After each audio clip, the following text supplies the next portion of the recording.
All right, welcome to the Week 10 Forum, which is all about executives in government. All modern nation states, be they democratic or authoritarian, have some form of executive. So let's be sure what that we mean, that we know what we mean when we're using the term executive. Heads of government are designated as the office responsible for executing laws. Executives also have a role to play in the making of laws, either suggesting new elections or in seeking to influence the shape of legislation. Some constitutional systems actually give executives legislative-like powers in the form of executive decrees, which clearly violates Americans' notions of separation of powers. So how do executives in those kinds of systems work? Harkening back to Chapter 7 on democratic breakdown, we need to acknowledge that presidential systems historically have been prone to instability, and presidents often assume dictatorial powers over time. That the pathway usually involves the violation of term limits or the assumption of some sort of emergency powers. So let's keep all that in the background as we move through this week's material. We have to recognize the distinction between head of state and head of government. The head of state is the symbolic representative of the country, and in constitutional monarchs, it's generally like a king or a queen.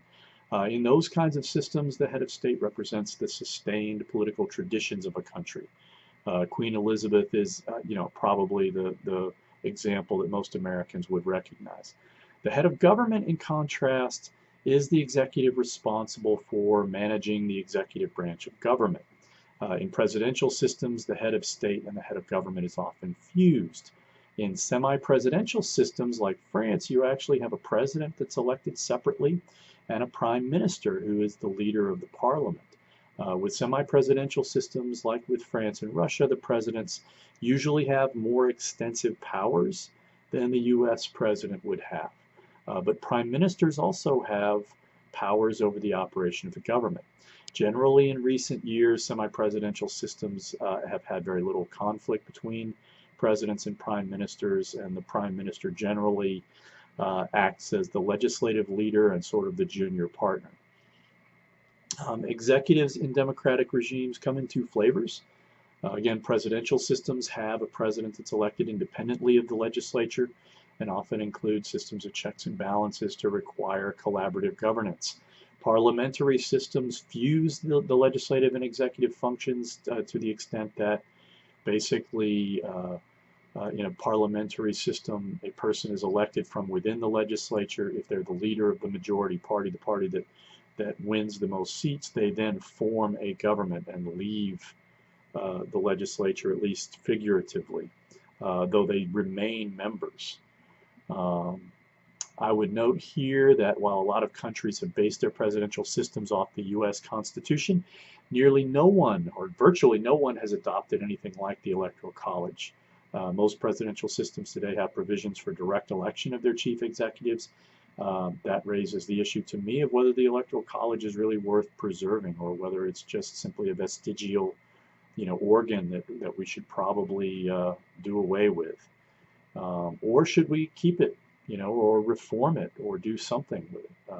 My view is that it's outlived its utility. We should probably consider amending the Constitution to abolish it. There are lots of ways of electing presidents that don't, contain the defects that you see in the Electoral College today.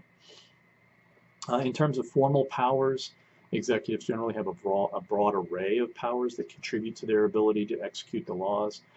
Many executives have the power of the veto, which references, again, the authority an executive would have to reject acts of legislation.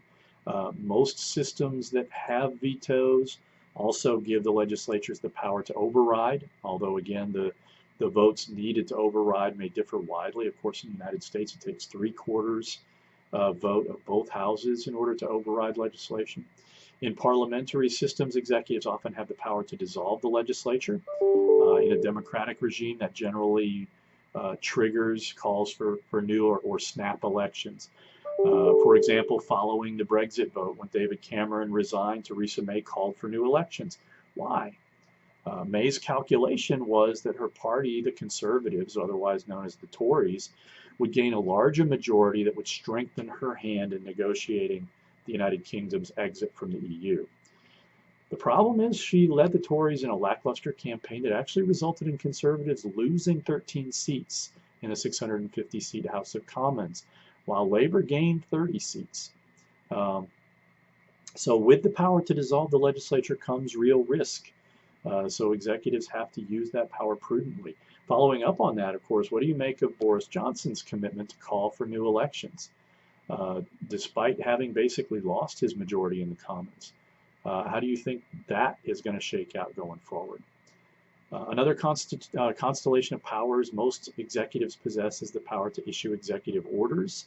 Why do presidents have this power? Simply put, without the ability to issue orders to the executive branch, they wouldn't have the ability to effectively manage it, to carry out their constitutional authority to execute laws.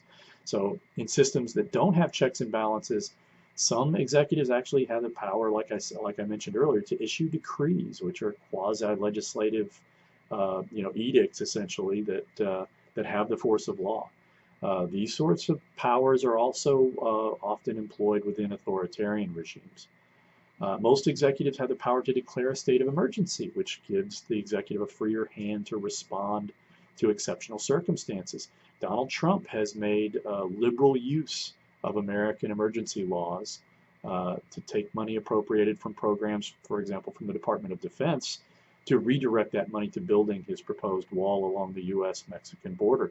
Do you think that Donald Trump's declaration of emergency powers was legitimate? Why or why not? Djokovic and Eastwood also include the mechanisms for removing executives in this section of their text.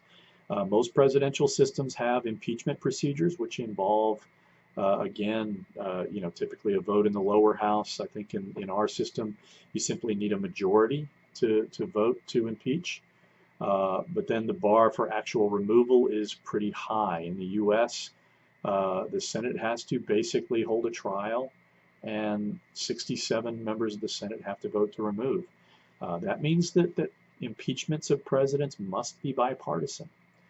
More often than not, the only conditions under which a president can be removed is that even the president's own party has to be prepared to say, this guy's got to go. So what conditions can you imagine our current president being impeached?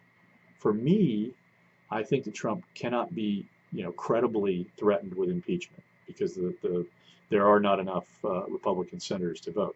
I can see one clear circumstance, and that is after the November elections, if Republicans get defeated really, soundly in both the House and the Senate, then enough of the remaining Republicans might see it in their interests to move on from Trump in that period between Election Day and inauguration.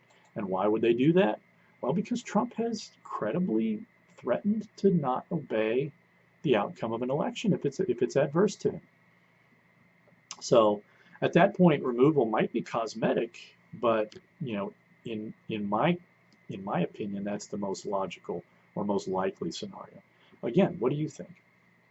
The chapter also catalogs the partisan powers of the president. Partisanship, again, highlights the distinction between presidential and parliamentary systems.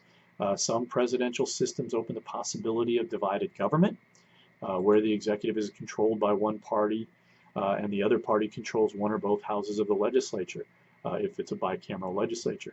So does divided government always lead to gridlock and dysfunctionality? I think the history suggests a counterintuitive answer. Coalitions are very important for understanding the way executives function, especially in parliamentary systems, but also to some extent in presidential systems. In most presidential systems, and certainly in ours, coalitions are built within the party system. The Democrats are a coalition of interests. The Republicans are a coalition of different interests. In parliamentary systems, the major parties rarely are able to win outright majorities, and the result is that they have to identify partnerships, junior partners, to form government. Think about that, how that influences voters, knowing that their party almost never wins outright and that they're always going to have to bargain within their platform in order to form a coalition. There's also a lot of important material related to coalition building, the idea of a minimum winning coalition or a minimum connected winning coalition. These are important ideas for understanding the dynamics that go into coalition building in parliamentary systems.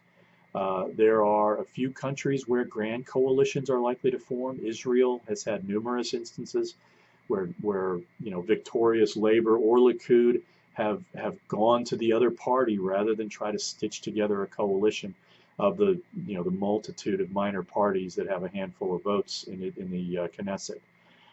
Given that Israel is often confronted with serious external challenges, that sort of unified government shouldn't be surprising, and it should demonstrate, it should provide an illustration of the conditions that generally lead to grand coalitions forming in other countries as well. All right, the rest of this chapter deals with the various issues that can contribute to stability or instability in government. There's a lot to discuss about that material. Why are some governments fairly stable while others are not? Think again about what we learned about Italy and why it has historically been unstable. Think about Israel today and the divide that they have there as a source of instability. There's a lot to talk about in the latter part of the chapter, so I'm going to hold off from there and basically say, again, what do you think is the most important thing for you to understand this chapter? What are you having the most difficulty understanding? Remember, that difficult stuff is the stuff we want to talk about. Let's have a great week.